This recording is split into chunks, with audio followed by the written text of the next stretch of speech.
packet is encapsulated within IPv4 packet. I mean that you just add IPv4 header and create an equivalent address, destination address, create a header, and the IPv6 packet will be the payload of the IPv4 packet. Probably I discussed it. Right, okay. Then probably I also discussed it that, okay. Now, there's an issue with mobile, with wireless connection.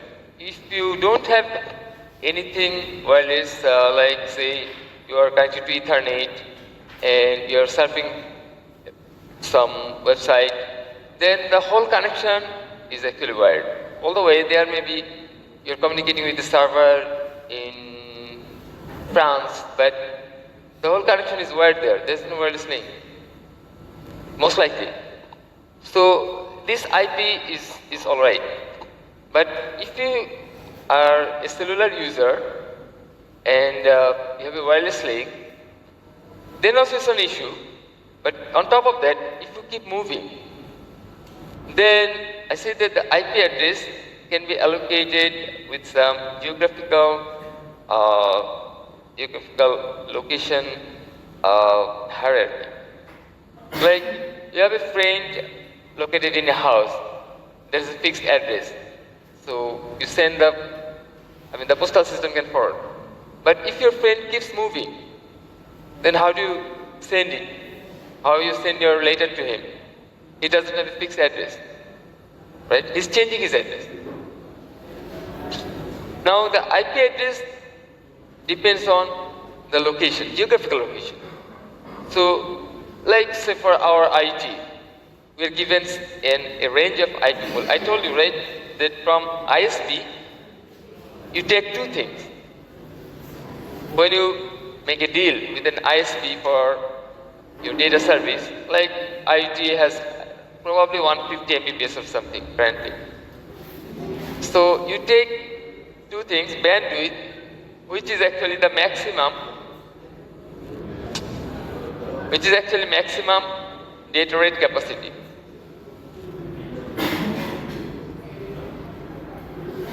$50 Mbps or whatever they say bandwidth is actually that's the maximum they will provide data rate. Okay. But on top of that, it will give you some IP pool, range of IP addresses.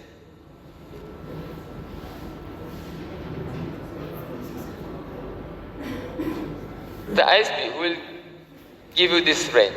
So IoT has a range of IP addresses that it assigns to all of its users. Okay. So the deal comes with these two deliveries from the ISP. Now, if you leave this campus, then you cannot stick to the old IP address, right? Similarly, some coverage area has some IP range allocation. As you keep moving, especially when you move fast, your IP has to change. Then how do you track? So the solution in IP version 4 is mobile IP. But for IP version 6, it is different. I'll tell you later. So it goes this way, that, okay, this is the user, mobile node, and it is currently located under a different router. So this guy is sending packet, it goes there. But if this guy moves, then it cannot stick to the old router. It goes under a different router then. Then what is done, the old router starts working as a home agent. And as you keep moving, all these new routers are considered foreign agent. So you may be moving and you may be changing your support under different routers, but all these routers will be like your foreign routers. The foreign agent can keep changing, while home agent is fixed. Then when you send your packet, you don't know. The guy who is sending is called correspondent node. Okay? Technical here. these terms are fixed, like corresponding node. This guy is called mobile node MN, and then this guy is called home agent HA, and foreign agent. So you send that. I mean, you know it's here. So your packet goes to home agent, but the home agent knows that no, he's no longer here. But home agent has to be updated. Every time you switch, you go to different location, you actually register with your new support, the foreign agent. And then the foreign agent updates the home agent. So the home agent is always updated with the information, with what foreign agent you are currently in. And the home agent then forwards it to the right location. It knows actually that your current address, which is called care of address. So home agent creates an encapsulation. The packet you send, it puts as a payload. This is what you send. Okay, in the source address, you use your source IP address field. You use your own IP address, corresponding node IP address, and this is what you know as your mobile node address. You put it there. So this one goes to the home agent. Home agent then takes this whole thing as a payload and add this IP header, and then this is it's again encapsulation, again tunneling. Then here it puts the IP address in the source. It puts the IP address of itself, of the router itself, home agent, and it is updated. I say that it's updated with the actual, IP address given to the node now, which is like care of address. This care of address keeps changing, so it knows what it is. So that's how it is then.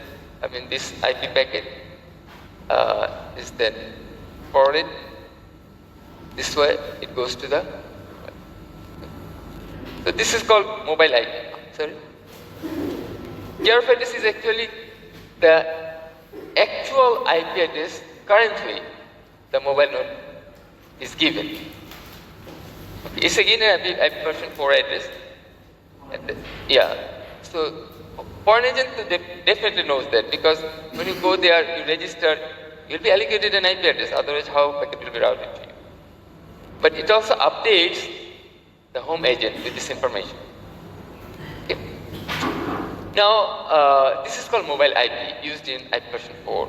But the problem is, here, the packet is taking a longer path.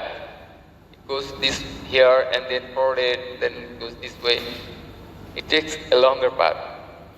So, a smarter solution, which may not be always possible, is that all the way the sender is updated. Okay? With now the home agent within the network, the updating is used. But although if you can be updated, then you could send directly. Then you don't go this way and this way. So it takes a longer path, increasing the latency. So if that can be done, then it is called triangular routing. Okay, normally it goes to the home agent, then IP tunnel, and then foreign agent, and then the mobile node. But if you could be updated, then you just know the care of address. So directly it will go to the foreign agent, and then not via home agent. So if that is possible, then it is called triangular routing, which can reduce the routing delay. However, if the sender is a fixed user, if it is not moving, then in the reverse direction there is no issue. This guy puts when it sends a packet in the reverse direction, because packets they are by default closed always. Even when you are say just downloading something, there will be some packets in the reverse direction for acknowledgement or other purposes. So these packets just use this address as the destination address and its own address in the source address. There's no issue. It will just go this way. So because it knows when if you get this whole thing, after it decapsulates. From here it knows the actual address of the corresponding node, the original source. So when it sends a packet, it uses that packet, that address as the destination. So there's no issue. So reverse tunnel. So it has its own care address, and that is used. That is used as the source address. Okay. Then so in the reverse, so that is called reverse tunneling. Reverse tunneling has no issue. It follows the regular path. Last year I had a question in the exam. They compare the latency between reverse tunneling and triangular tunneling. Okay. Now I'm asking the same to you. Compare the latency between reverse tunneling and triangular tunneling.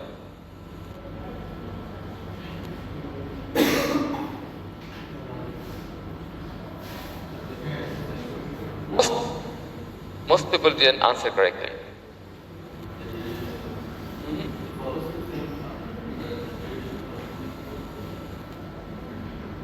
Okay.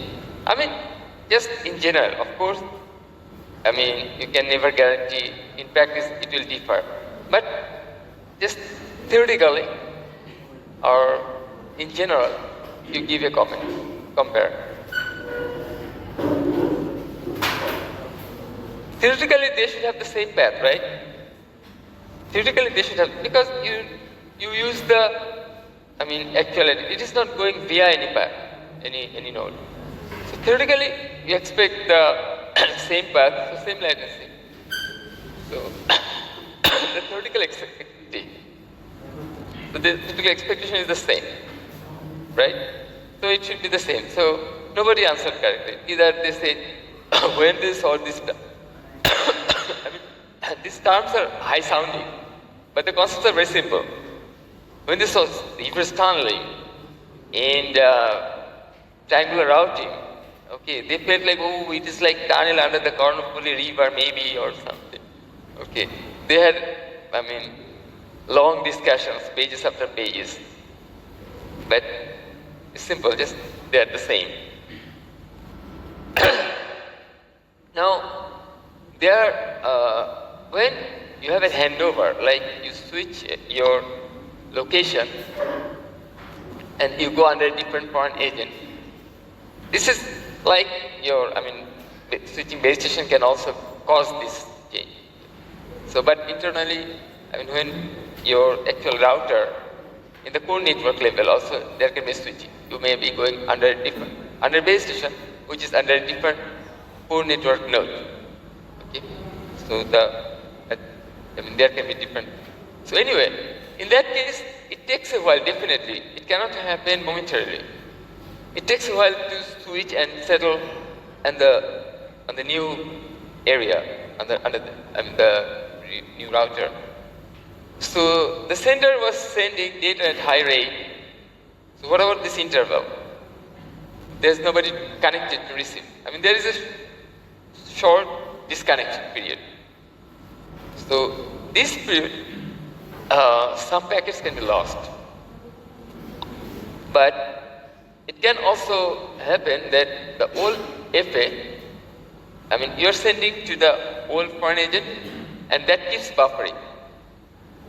And when you settle on the new foreign agent, the old foreign agent forwards the buffered packets to the new.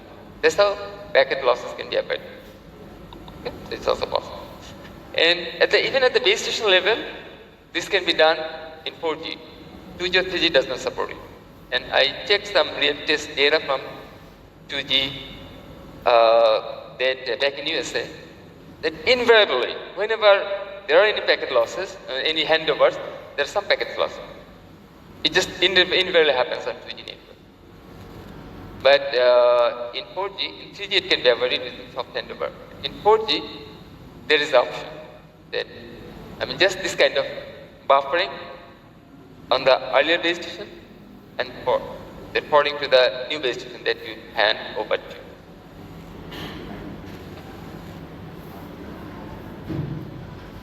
there are a lot of complex details which I explained in my book for this whole process. Okay, now when you go to the new foreign agent, actually there is a registration procedure. There's some exchange of messages, and that's how you get a new care of address. Home agent is updated, but we're not going into those details. Okay. Now, IP version 6. In this case, okay, I'll skip a few slides. The bottom line is, it always uses the triangular route. Okay, that's the method by default, right? But that's not easy to do. What they do, I'll skip a few slides. I'll go to the last one. Okay.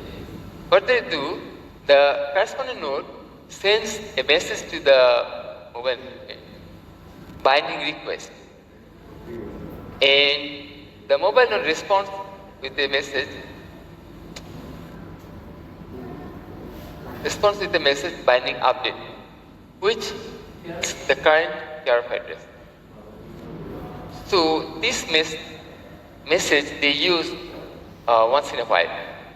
So this is some overhead message, but they communicate to update the IP address. Well, when your IP addresses are changing, so once in a while they exchange these messages to update themselves. In that case, although it's an overhead, you see that the packets can go directly, so making the total network routing more optimized. So this overhead can be compensated or is outweighed by the saving you have throughout the network. So this is by default a feature of IPv6. Questions? Okay. Delivery of packets need to take care of two other things, and most of the other things are taken care of by TCP. Just TCP/IP takes a packet to the right destination. Okay, you're sending a PDF file. The whole PDF file is generated. Regenerated at the destination. This is done by TCP/IP.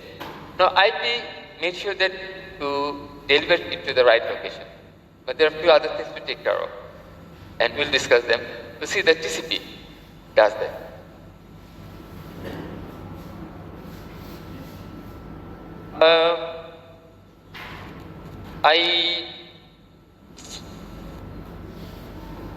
I must say that in this section, students are more attentive compared to other sections. I don't know why. I don't know the reason. Okay. I feel that you're understanding my explanations.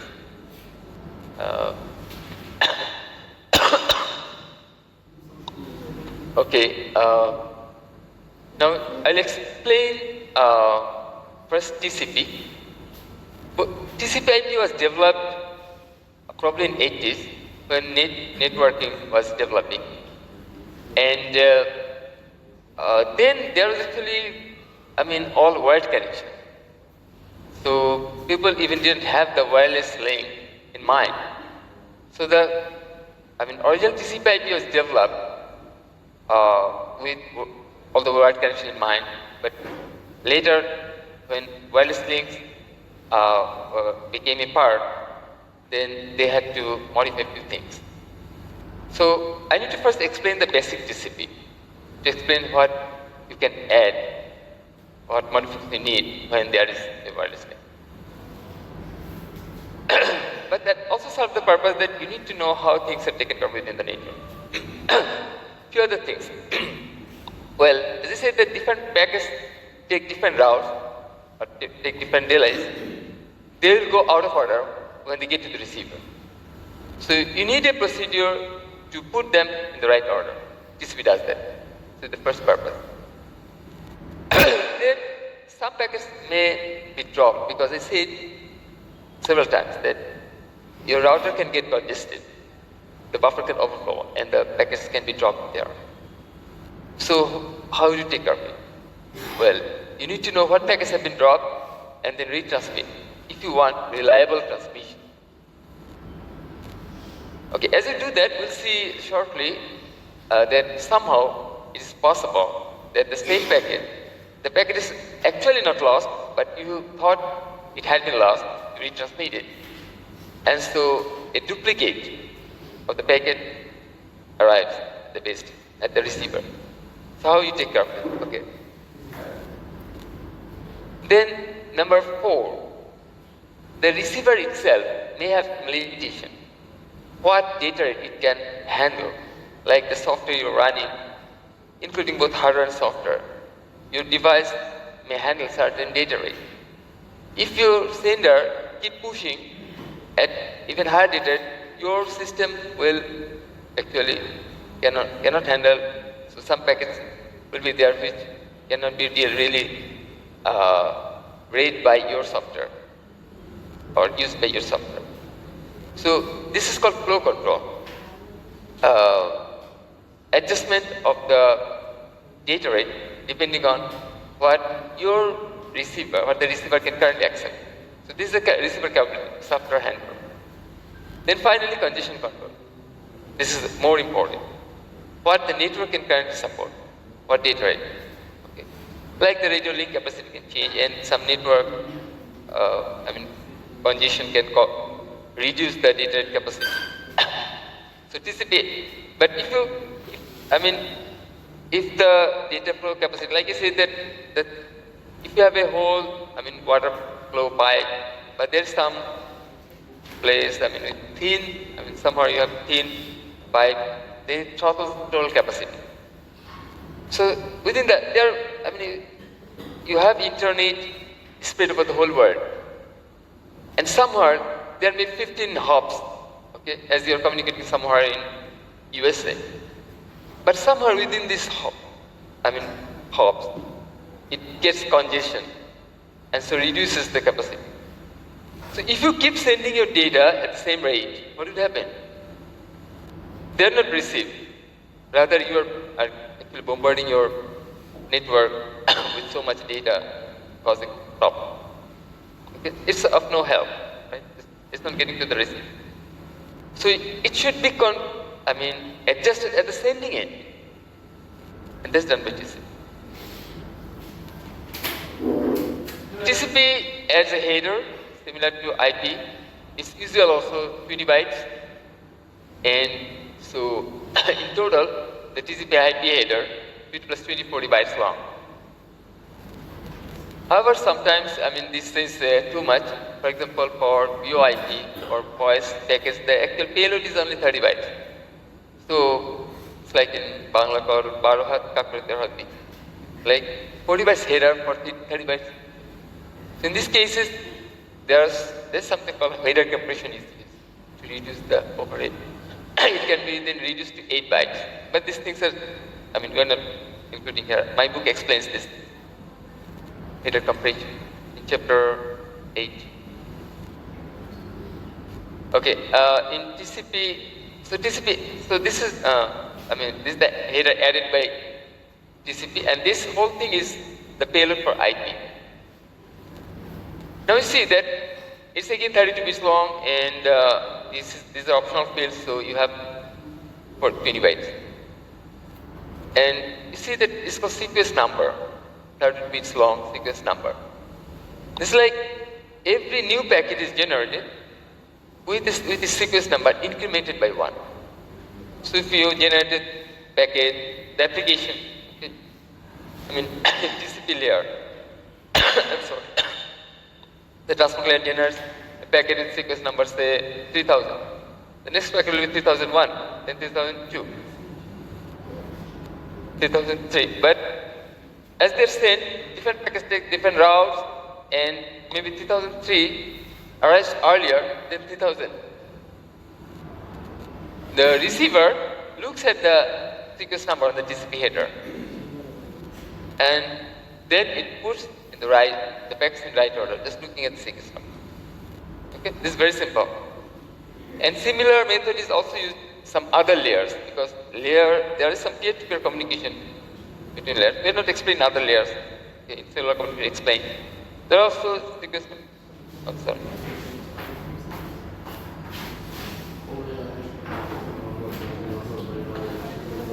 আচ্ছা marking যেটা করি না কোনটা marking হয় না আচ্ছা ওইটা পরে আলাদা দিয়ে এটা হ্যাঁ আমি আসি তারপরে তুমি অত পাশের কাছে রাখতে পারো আমি নিয়ে নেব মানে ওটা মার্কিং করে ওদেরকে আমাদের পরে আবার দিব হ্যাঁ আচ্ছা তাহলে ওকে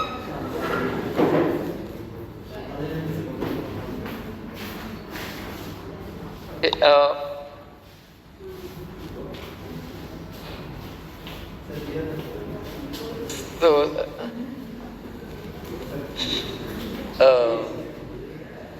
okay, I mean, it's not great, so, I mean, you shouldn't be that interested. Okay, so, now, so in order delivery, I have explained already. Now, reliability. Some packets may be lost. So, from the sending end, how do you know which packets have not arrived? The only way is to get a feedback. So the other side, if you have even no, if you have an unidirectional flow, it's not, say for a video call, you have bidirectional data flow, right? But when you are downloading something from FTP, you have an unidirectional data flow. But still, there are some packets sent from the other end to acknowledge what packets have been received. I mean, what packets have been missing and what have been received. So, if you have unidirectional flow, then this package will be dummy package. Dummy means you only have the TCP header with no payload, just the TCP header. That's it, that's what you send. So these are then called dummy packet. However, if it's a video call, there are also packets to send this way. Then you don't need dummy packets.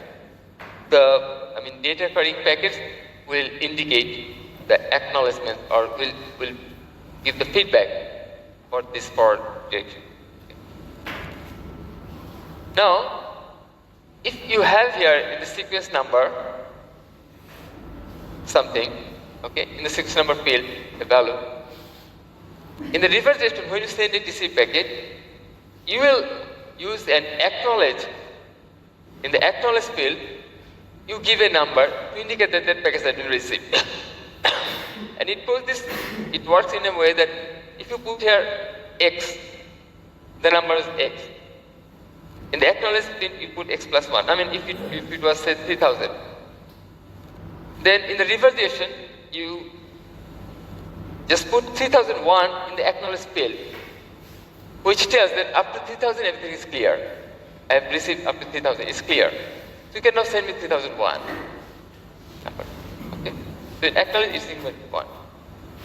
But you see that you may be sending also data this way. So you have some sequence number here, which may be, but they are randomly selected, so it may be something else, say 1, it may be say 12,000. There's a sequence number. And when you acknowledge this way, you actually use some acknowledge. Okay, again, whatever packet you want to acknowledge up to. Okay. So, sequence number acknowledge field indicates information for the other direction. Okay, sequence number is what is using in the current direction. And in the other direction, like if you see there is a unidirectional flow, then you don't have anything to put here in the sequence number. You're not sending any, you're not including any payload. Okay, and also you don't need to acknowledge.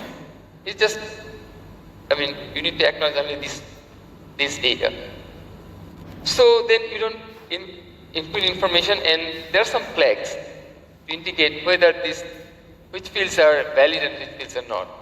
So some flags are there. They include, say, scene flag. Okay, you set or reset act flag. There are 6 flags. Okay. So some flags you use to indicate which fields are valid and which fields are not. There's some other purposes too. And this indicate what upper layer applications are. Okay, like for web browsing or FTP, or so that data is TCP packet is taken care of by that application. And that's about reliability, reliable transmission. Okay. So I think I have finished explaining. Now flow control. Okay, how you adjust your transmission data rate at the sending end. Well, data sent this way. That you're sending packet, okay, and then waiting for the acknowledgement. If there is no acknowledgement up to certain time out period, then you assume that okay, the packet has not reached the other end, so you retransmit the packet. Okay. So if your packet is lost on the way, you wait until timeout expires, and then you retransmit. Then if you receive acknowledgement, it's all right. Okay. But in this case, the acknowledgement was lost on the way. Your packet actually arrived. So you assume here, oh, my packet did not reach. So you retransmit. So in this case, you get actually duplicate of the packet. This is called dupack. And somewhere I wrote dupack is different. Dupack is different. It says this is duplicate packet. Dupack is duplicate acknowledgement. Duplicate packets, okay? But that can be resolved. I said that TCP takes care of duplicate packets. That can be resolved because it comes with the same sequence number, right? Same sequence number. So receiver identifies it's a duplicate packet, it can discard. And in this case also it's a duplicate packet transmission because it waited, but the acknowledgement was late. It has already retransmitted. Now things are taken care of with slight modifications. Like you cannot, for another transmission, you cannot wait until you resolve just this one packet. Rather, you keep sending packets at whatever data rate you can accommodate, and handle the acknowledgements separately. Okay. So, you don't delay your next transmission for the resolution of the current transmission. You keep handling, keep resolving the packets separately, but at the same time you keep transmitting. This is called sliding window algorithm. How the TCP connection is first established is called a three-way handshake. Whoever initiates is called active and client, and whoever is responding is called passive. But after this three-way handshake, both sides participate equally. So he sends a dummy TCP packet with no payload and putting sequence number. Scene field flag is set, but not acknowledged.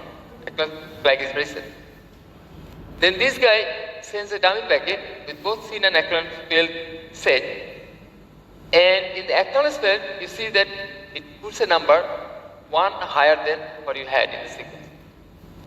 And then it initiates a sequence number in the reverse direction. So these X or Y are the numbers to initiate. This can be randomly selected. Then you send a dummy packet again with the acknowledgement of this number. Both sides know that, okay, we know the sequence number of each other. So from then onwards, they can actually send the usual data. Data carrying this package can be sent. There are some optional features which we will explain one after another. First is just fast recovery, and different versions of TCP support different features.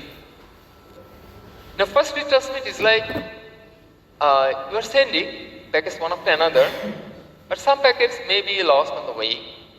When it is, then what you do, you send 2 pack.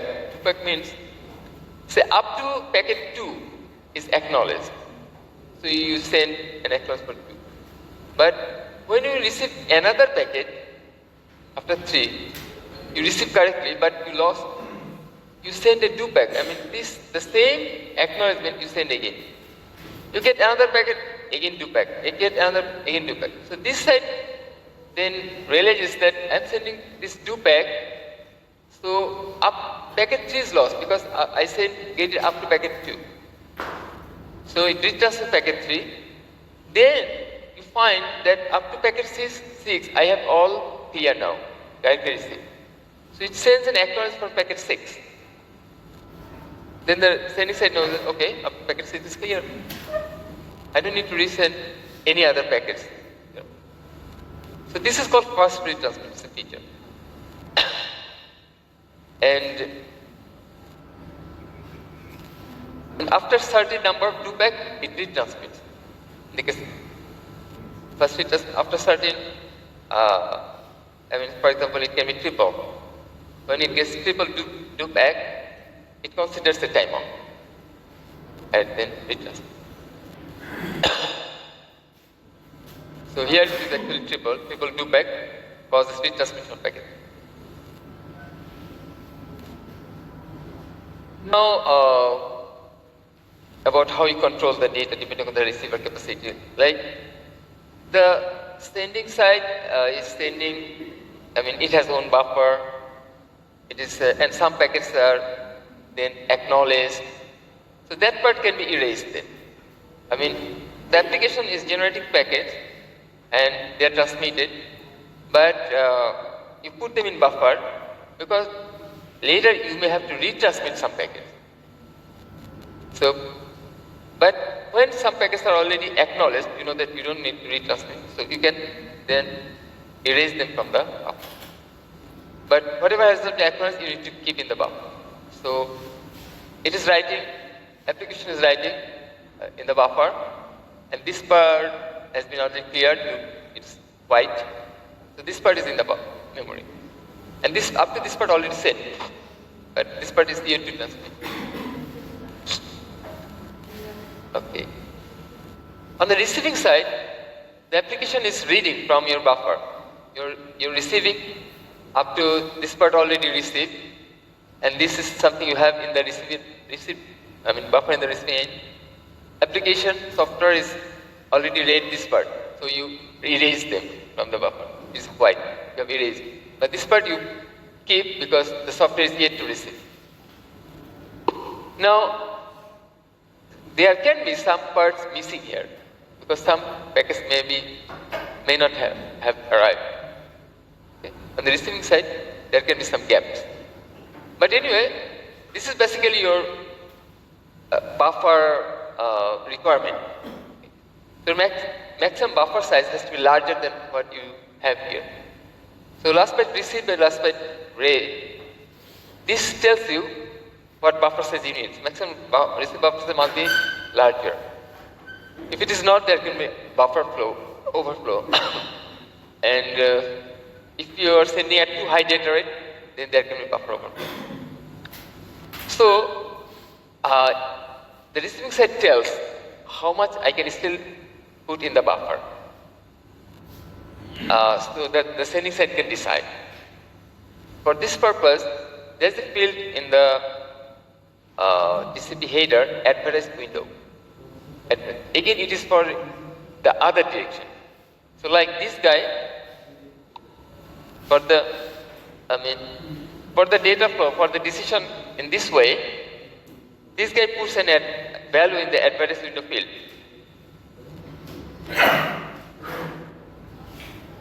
In the field, it will put a value that tells this guy, okay, now I can put this much data. It just tells how much I still have available within my buffer. So that is advertised window. So how is it calculated? It just takes how much I still have available within my buffer. This is what I have here. Last byte read byte minus last byte received minus last byte read. And then the buffer size. Okay. Subtract it from the buffer size, then whatever you still have. So it tells that, okay, this much data you can now give me. This is my advertised window. Then the sending side checks first how much I already have in flight. I send some data, and some of the data has already been acknowledged. It is acknowledged means that the receiver side has already received that. But the rest of the data is yet to be acknowledged, so it assumes that that is already on the way to the receiver.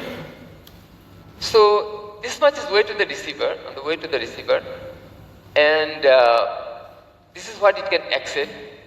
The rest, it can, like I use some example numbers.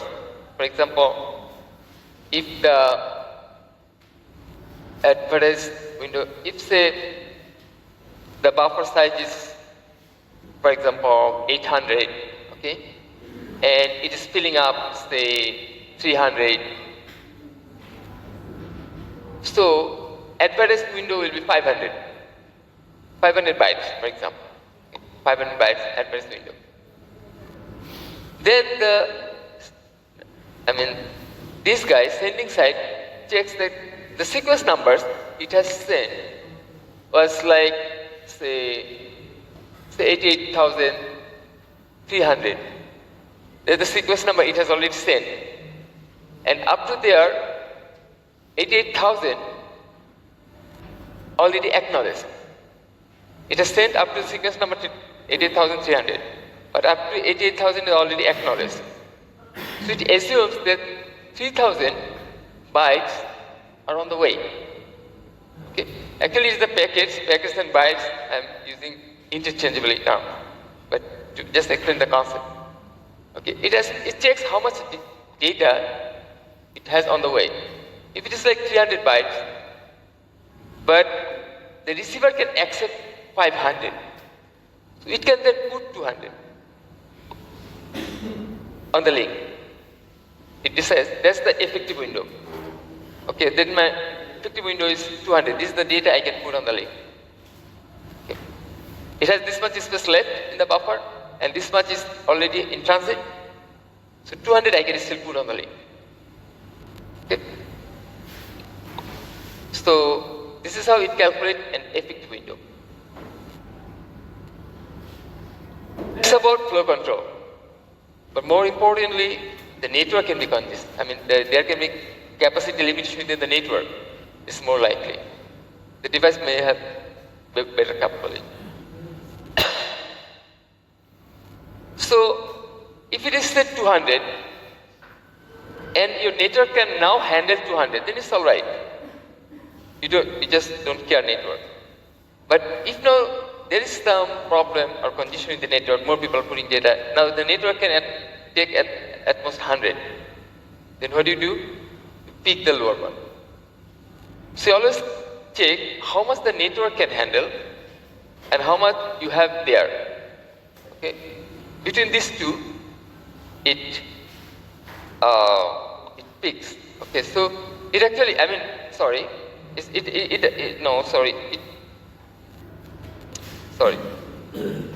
Okay, it's this way, but the calculation is a little differently done.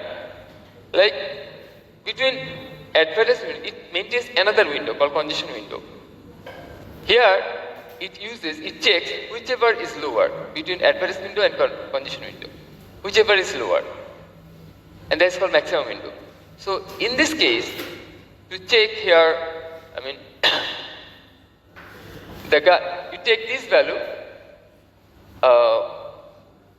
this one or network capacity, then subtract 300 from there. Okay. So instead of advertised window, you pick the lower between advertised and condition window, it's called maximum window. Then put it here to find the effective window. Okay. So that incorporates both condition control and flow control. Okay.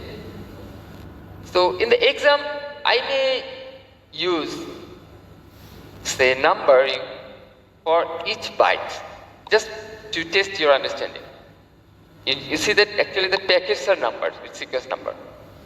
But I can just mention in the question that we assume that every bytes are numbered, like the sequence number. Then I give some values here, some numbers, so you can calculate. Okay, say different things. Okay, last year probably I had a question like this. Now, how you calculate the condition window? It indicates the current network capacity. Well, it's like you keep increasing the condition window by one packet size. One packet size is called maximum segment size. It is usually the MTU of the first link. Like if you are connected to Ethernet, it may be 1500. So every time, this is the condition window in the particular axis. You keep increasing. Okay?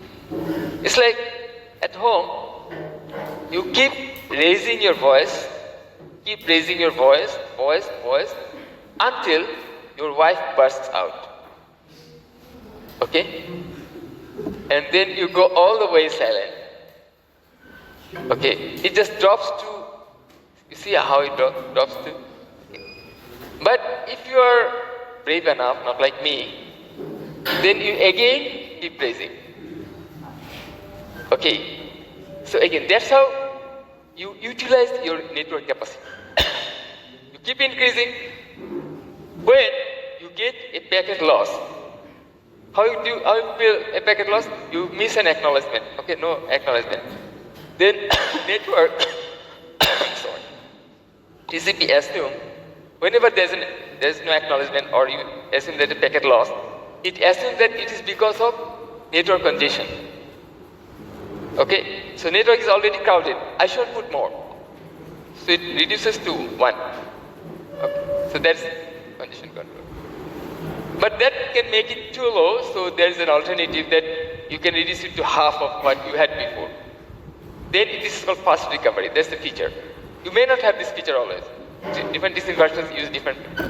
This is a feature. That this is the original TCP where you put it to one packet size. But fast recovery option, with fast recovery it goes like this. Every time you drop to half of what you had before. Okay? With that probably we had to finish today because I need to share. Any questions so far?